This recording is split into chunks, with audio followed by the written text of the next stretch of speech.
Hello everyone and welcome back to my channel. Today is going to be a really fun video because my good friend and amazing makeup artist Katie Jane Hughes is going to be showing you how she did this look on me. I have always wanted to do something crazy with her and she did this gorgeous purpley lavender eye with an eye gloss. I'm here in New York, it's snowing, it's cold, and we were really inspired by the coldness to do this gorgeous wintry grungy look. So make sure you keep on watching to see how she did this. I am wearing a little bit of my daytime makeup. I never really wear too much makeup, but we're gonna just build off of this base. What did you have on? I had the Glossier skin, whatever that's called. Yeah, skin tint. I'm gonna do a very special look that I've done on many celebrity clients. Started with myself. Not saying I'm a celebrity, just saying. You are. Started on me. A few of my celeb clients liked it. Went along for the ride, and now you're getting it. Oh my gosh. I'm just buffing like a bit of a copper and a bit of an orange. And I'm working with what you've already got on mascara-wise too, because I'm gonna build another mascara over top, and I'm gonna talk about why and how you can do that the best way. And then that's kind of done. Just a little lower lash something. Love. Then I'm going to do something quite special. I'm going to take Fix Plus from MAC. I'm going to spray one corner of the pan of the eyeshadow. This is Bobbi Brown Lapis, which is kind of like a hybrid lavender blue. And I'm just going to go in there really carefully, just with a little droplet of water. Then I'm going to take that same brush because I don't really need to go back with this before color. I'm just going to create a cream texture on the back of my hand. Wow. And now I can go back in with the water. And you can keep adding that water in? Yeah, the more that you add the water, the more sheer it will go. Oh, okay. And you essentially just want it to get into like a really, really beautiful paste. You want it to be able to be swept across and still be opaque, but you want it to be able to be blendable. So now I can kind of just go back between the powder, the water, my hand. So then close your eye completely. Because my brush is wet, it'll allow me to go right back to the pan and you know, and then I'm just gonna go in here. And I'm always starting from the root of the lash, working my way up toward the middle of the eye, and then I'm gonna have you open. And then I'm gonna blend the edge just before it sets with another brush. This brush is fluffy and allows you to sort of really create soft edges on shadow. And then I'm gonna actually pick up some more color and buff it right back in to that where the edge is. I get an even better diffusion of colour. And I'm just going to take it softly toward the brow but not on the brow, so that I get that like cool pop of lavendery blue. This isn't always necessary, but look down but don't close and put your eyes that way. I'm going to take this just into the inner corner. So I'm always just picking up one or two brushes and pressing on with one, blending with another, and then you can even take your fingertip and press on for some more coverage. If you're doing this on somebody else, this isn't something you can really do on yourself, but if you're doing this on somebody else, you want to take that flat brush that I went into the inner corner with and lift the brow, but keep looking down or close completely. Then you'll see the root of the lash still needs a bit of work. This is much harder to do on yourself in a way.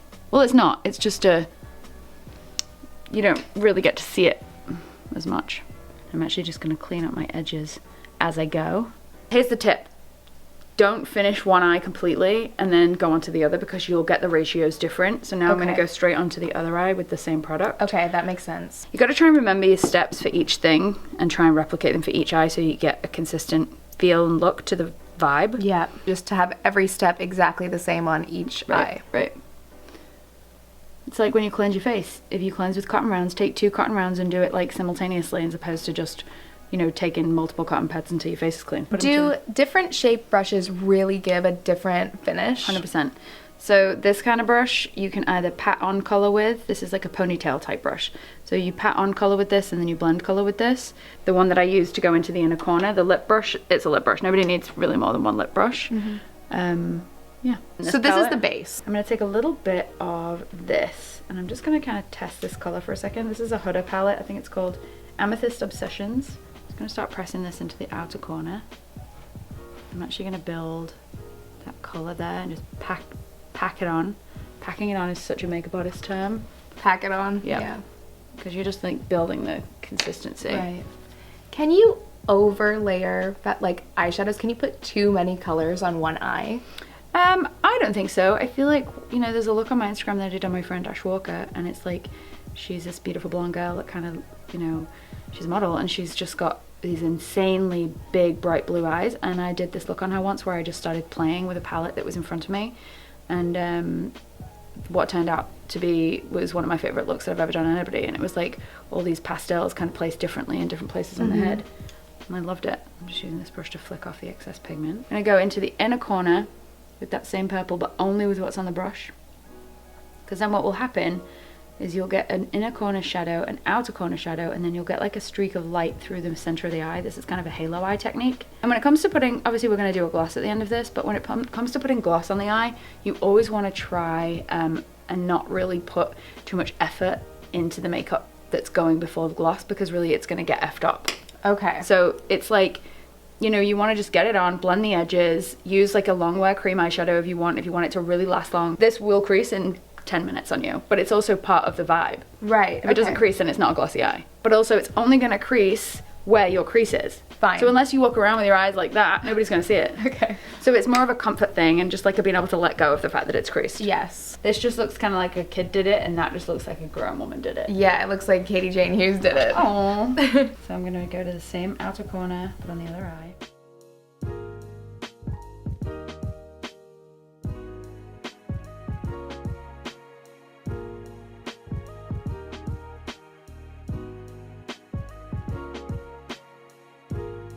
Alright, so I'm just using a clean brush just to go in and around. And this is now actually a really good time to take a dry Q-tip and pick up any of the pigment, because you might not see this blue pigment, but it's there. See that dirty Q-tip? I mean, it was of course there. However, it's probably here. You just might not see it. I can't believe what a difference this makes underneath this like orangey color. Yeah, I like it. Well, because you've got blue eyes, and blue eyes react well to orangey and warm and reds and that kind of color, like mine, I wanted to put a little bit of something there that was going to react well to your eyes. Blue reacts well. Blue and lavender react well to our eyes too, but it's the warmth of colors that do really special things to our eyes. So I'm just building that lavender, because I actually really like the contrast of the lavender and the purple, because now it just kind of looks like a trick of light. I'm just going to warm up that lower lash line just a little bit more, but with the copper, because the top lid is so bright that I don't really need the bright from the orange, but I want it to be underneath the copper. It's literally just a simple little tickle of the lower lash. So with makeup, do you think it's all about like trial and error? Like, do you really think just practice? Oh, 100%. If I don't do liquid liner on myself for like 10 days, when I come back to do it, I will literally be sloppy. Okay. Yeah, so like, it's like, that's what I always like to tell people. I always like to tell people, like, you know, even makeup artists make mistakes sometimes. A lot of the things that people find out are by mistake anyway. All right. Okay. So I think I'm good with my eyeshadow placement right now. I'm going to go in with a bit of foundation. Revlon, I love this stuff. This is called Candid. I'm actually just going to use an eyeshadow brush. Oh wow. And I'm just going to press on the color. Just in the T-zone. I'm just going to gently go over your foundation. And this is my thing. You know, I'm not opposed to any makeup style. I love all makeup styles. I love enjoying them, and I appreciate all forms of it. But when you start baking makeup and you have a busy lifestyle, unless you bake it and it's gonna not move until you take it off that night, you can't go back and forth. Okay. It's like if you're going out on a night out, yeah, sure, I'd probably put more powder on and I'd probably do a little bit more longevity, but if I kind of maybe want to mess with my face throughout the day and amp up my makeup or change something or look really fresh and glowy, I would definitely wouldn't bake. Okay, I also don't bake. I don't know how to bake. Same. Yeah. I don't cook, like I don't cook food, and I don't bake my face. You know, your skin was already a little bit dewy and fresh from the stuff that you had on before, so I didn't necessarily need to go in with more face cream or anything like that. I just wanted to put a little tiny bit more coverage just through the center of the face. Also, it helps to do this now because it will help clean up around the eye. So since we're going so bold on the eye, would you still go with super glowy skin? Yes. Or are we mattifying it, or okay, yes. I would still go with super glowy skin. I'm gonna take another eyeshadow brush. This is just a little clean one. I'm actually just going to go intentionally next to the eyeshadow, but not on it. So just with the foundation. Foundation and concealer are much of the same muchness to me. I don't really use them as different things. Okay. Has there ever been a time in your career where you were like kind of learning and people were like, no, you can't do that? No. Yeah, but not from creatives. Okay. From brands. Oh, from brands. Yeah, because brands obviously test things a certain way. And they, you know, like if it's a cream cheek color, it's only been tested for the cheeks. It hasn't been tested for the eyes and the lips. Right. Whereas I would use it on the eyes and the lips. And, you know, we can do whatever we want with it when it comes into our own home. You know what I mean? But the brand can't physically say that because they haven't tested for that feature, and they haven't tested whether it's safe on those areas. Yeah, I love to use like a cream blush as eyeshadow and also as blush and as a lip product. Same. I love it. It just goes so beautifully together. Right. And then you get this beautiful like synchronicity of the tones on the face. All right, so to do a little bit of cheek, I'm gonna use a bit of Dusk from Glossier. I'm actually going to put a little bit of this into it, which is Flesh Jiggly. And I just really love the like rosy hue that it has, and I like the yellow that this has. Okay. So I'm going to make a custom color. I struggle sometimes with these blushes. I always put too much on or too little. They're weird. What happens? A mess. Then I have to blend it out with my foundation brush. You can apply it with your fingertip. I always put it on the highest point of the cheek, but not the cheekbone. Does that make sense? Yeah. So like where the cheek is most round. And then I just touch it with a brush. Okay, that's lovely. So that is my perfect blush placement right there. Yeah. Okay. Or you can smile softly, or there.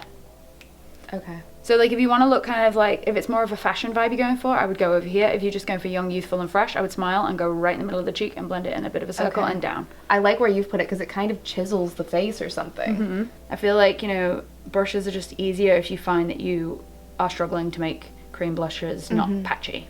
Fine, yeah. And that's the problem, is patchiness. Right, and this isn't necessarily the actual brush that I would suggest. I use this because I know how to really manipulate it, but I would go for something like this. Okay. And I would just really delicately wisp it on. It's a good tip. But this is pushing it in kind of like a beauty blender would. That's going to put it on kind of like it would if it was a powder.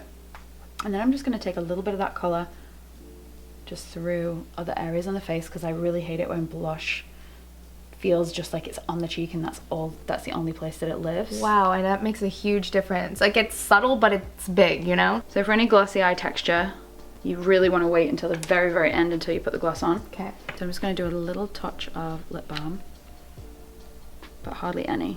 And if you know that you're going to do a lip that's bold, you're not getting a bold lip, you're getting a bold eye. But if you know that you're getting a bold lip, you should put your lip balm on at the beginning of the makeup. Yeah. This is the Weleda Skinfood lip balm. Yeah, it's gorgeous. It smells slightly like Skinfood. Yeah, it's nice. For the face, but different. And do you like to kind of put the balm like a little over the lip line? Yeah, because it gives like a plumper vibe. And it also will help hydrate those fine lines that we have around the mouth. I love it. So with the blush color, I'm just actually going to put that straight over the lip. Pretty. Oh, beautiful, beautiful color. And then I'm going to take my favorite trick, a blurry lip technique, with a brush that's like this, and just pack on some color, skim the corners, because you'll get this really soft edge. Wow. That won't look, and you can do that with your finger too, or a Q-tip, whatever you want, but a brush sometimes just gives you more of an intentional vibe. This is different than anything we've done before. Wow. I love that. So whenever you've got a lip color on, you want to smile softly, because then you want to sort of smooth out the shape of the mouth so that you can get the lip brush or the product between the little lines that we have in the mouth. Because then when you smile, it will be completely seamless and smooth. Right. All right, I've got this ready and gearing to go. This is one of the best fan brushes from Eco Tools. And then this is my favorite Dior palette. My favorite contour palette from Dior. Wow. And I take these 3 shades and I kind of just go into all 3 of them. I ignore that one. But I do love that on the eyes. That on your eyes would be amazing. Okay. And then I'm just gonna turn your chin to me. I'm just gonna take from the top of the ear down toward the mouth. But I'm gonna stop it about there. Okay. Shouldn't come past the eye line, because if it comes past the eye line, then you start to see it a lot. Other people start to see it too much from the front of the face. Fine. So put your head straight again. See what I mean? Oh my gosh. If you went further in, you've already got a natural shadow there. That's your natural shadow is there. So you want to stop in the sort of placement where the corner of the eye lines up to the jaw, I guess, and that's as far as your contour should come in, because then other people will see it too much from the front of the face. If you go past that, you'll have a big like brown spot there, which is not natural. You wouldn't have a brown spot there unless you had a dimple, then you can enhance it. Right. But anywhere where there's natural shadows on the face, you can enhance them as, you know, however you like. Do you always contour after you put blush on, or? Yeah, because contour for me feels like more of just like if I want to do it. I don't always like to contour. Yeah. I like to just do a little bit in the hairline, tip of the nose sometimes. That is glorious. Isn't that gorgeous? So, I'm about to ask myself out on a date. I'm not gonna lie. Like, girl, what are you doing later? Can I get your number? Like, I'm about to ask you the same thing. So if you're ever, I actually want to try something really quick. This purple in the middle from this sort of palette, and I just really want to put a little bit on the eye, because it's going to show through the gloss when we put it on. So I'm just pressing it over. See, yeah, cute. Just kind of blended the 2 colors together really well, actually. mascara. Yes. I'm gonna just load you up with a bit more mascara. Okay. And the reason why you can layer mascara over another mascara like you've already got on, put your chin up and then look all the way down, is because if a mascara bristle bends back on itself, like this one does, you'll be able to place more product over the existing product that's on your lashes. If it's one of those ones where you have to comb it through, yes, it won't let you apply. So which one are you using right now? Marc Jacobs Velvet Noir. I love that Marc Jacobs mascara. It's so, so good. And then I'm literally just like, on yourself you wouldn't pick up your own eyelid, of course, but... You wouldn't? I would not. I'd just go like this. Yeah, yeah, okay. But yeah, this mascara is one of the best. And then I'm just gonna go in the inner corner. I also don't care if this gets on the lid a little bit because the gloss is gonna move it anyway. Liner with a glossy eye is a complete waste of everybody's time. Okay. Because if you put liner with a glossy lid, it will make that liner transfer up within a second and then you've wasted all that time. And that's fine if you want it to be transferred up. It's all about what effect you're trying to get, you know? So like this is a very bold look. Like could I just literally wear this anywhere? Just go with it? Just do it? Yeah. Okay. I think it's all a state of mind. Yeah, I mean, oh, I'm going with it. Honestly, I'm going grocery shopping like this. All right, so eye gloss. After the mascara. After the mascara, you want to let the Okay. mascara dry. This is ASOS Eye Gloss. ASOS makes some damn good makeup. I'm just going to put some on the back of my hand. I like an eye gloss that is more balmy, has a little bit of a stickiness to it, but it's not gluey. Could you use a lip balm? You can use a lip balm, you can use Vaseline, you can use Skinfood from Weleda, you can use honestly whatever you want to use. So for the glossy bit, you want to just press on in the middle of the eye, close to the lash line. Just move it around, but you're not going to pull the brush on the lid, you're just going to press it around. Press it anywhere we want that gloss to be visible. And then you can like take it up a little bit. Open. Put your chin up. Turn left and right. I love it. And it just makes it so like Studio 54, gorgeous, rock and roll, sexy. I've never had an eyeglass on before. It's fun, right? Yeah. What does it feel like? Kind of weird, but kind of good. Love this. If you go too close to the edges and you find it hard to blend, don't blend with the brush, blend with your finger and just press. And then the best way to remove eyeglass is literally just to blot it off with a tissue until it all comes off. Get it all on like a good even layer. What on earth? It makes like an amazing effect. Do a good like even layer and then you can like, but look, it's already creasing. So let me give you a compact because I want you to see what it's gonna do. Wherever you've got natural lines in the lid, where your natural folds are, it'll crease in those places. I like the creases. I do too, but if you do ever want to get rid of the creases, all as you do is literally just press over it, kind of like you would if your lipstick had smudged. Right. And it will even it back out again. It's funny, I was talking to somebody on Instagram stories the other day and she was like, you know, I like doing a glossy eye more than a glossy lip because I can at least go out and eat a burger. Exactly. And like, it doesn't, you know, interfere. I'm just gonna press a little bit more there. But yeah, there's no right or wrong. But again, the best way of like getting into a glossy lid is just to keep it simple and do it just over a touch of concealer or a really long wearing cream eyeshadow. To do it over shadow like this, it's definitely gonna move quicker, but it's gonna look grungy and beautiful. And the reason why it works is because your skin looks pristine. If your skin looked heavy and full and dense with makeup, it would feel more It is pretty. done. Thank you, Katie. You look so amazing. I absolutely love it. I've never had my makeup done like this at all, and So glad to be the one to do it for it's you. like a new me. I love it. Thanks, Katie. You're welcome. If you loved watching Katie do my makeup, you have to head over to her Instagram and follow her at Katie Jane Hughes. She does loads of celebrities. She does loads of tutorials on herself. I love your Instagram lives. I have you on like notifications, just saying. Oh my god, really? I'm serious. So Aww. make sure you go check out Katie and give this video a thumbs up. Bye.